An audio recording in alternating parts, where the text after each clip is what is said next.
Programang ito ay rated SPG. Striktong patnubay at gabay ng magulang ang kailangan. Maaaring may masiselang tema, lengguwahe, karahasan, sexual, horror o droga na hindi angkop sa mga bata.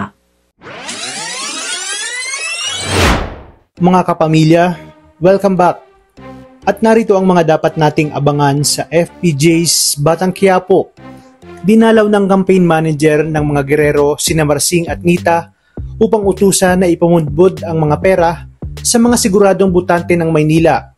At sa kanyang paglabas ay aksidente niyang nakita si Erica na siya namang hinahanap ngayon ni Santino sa bawat kanto at iskinita na malapit sa kanila. Hindi alam ni Erica na nasundan na pala siya ng isa sa mga tuta ng mga gerero. Kaya naman paniguradong malalaman ni Roberto na nagsisinungaling sa kanya si Rigor. Sa kabilang banda, tinawagan naman agad ni Olivia ang kanyang inang si Pilar para bigyan ng babala na umalis na at umiwas na sa gulo dahil susugod na sina Tanggol at Ramon kasama si Marites. Kasama nga ang napakaraming tauhan nito. Ngunit tumanggi si Pilar dahil may plano nga daw siya at ito ay ilibing ng buhay sina Tanggol at Ramon kasama ang mag-inang Marites at Tinding. Sa oras umano na makuha niya na ang titulo ng mga lupa mula kay Marites. Dumating na nga sina Tanggol at agad na inalerto ni Pilar ang kanyang mga tauhan at sinabing pigilan silang makapasok at patayin kung kinakailangan. Dito na nga nagsimula ang umaatikabong bakbakan sa pagitan ni Tanggol at ng mga tauhan ni Pilar. Sinundan ni Ramon sina Tanggol dahil alam niyang delikado ang susuungin itong laban. Ngunit sa kasamaang palad ay naunang nahuli si Ramon ng isa sa mga tao ni Pilar. Kaya naman to the rescue ang kanyang anak na si Tanggol upang sagipin ang kanyang amang si Ramon.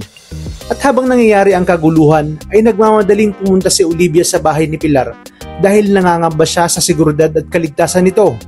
Ngunit nadatnan niya ang mag-amang Ramon at Tanggol na wala ng kalaban-laban at napabagsak na ng mga tao ni Pilar. Hindi siya nagpakita sa dalawa bagkus kinausap niya ang kanyang inang si Pilar na dapat mapatay na umano ang dalawa upang mabawasan na ang kanyang tinik sa lalamunan.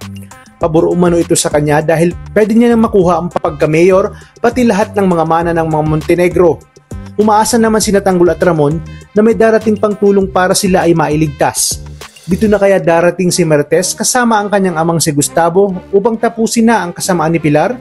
O tuluyan nang magpapaalam si Ramon na siyang magpapahirap sa sitwasyon ni Tanggol dahil mas magiging matimbang na kay Don Julio si Olivia dahil anak niya ito kaysa sa apo niyang si Tanggol na may dugong gerero. Kaya naman tuloy-tuloy ang pagsubaybay sa nangungunang serye ng Sambayanan. Maraming salamat sa inyong panonood at pagpalain tayong lahat, kapamilya.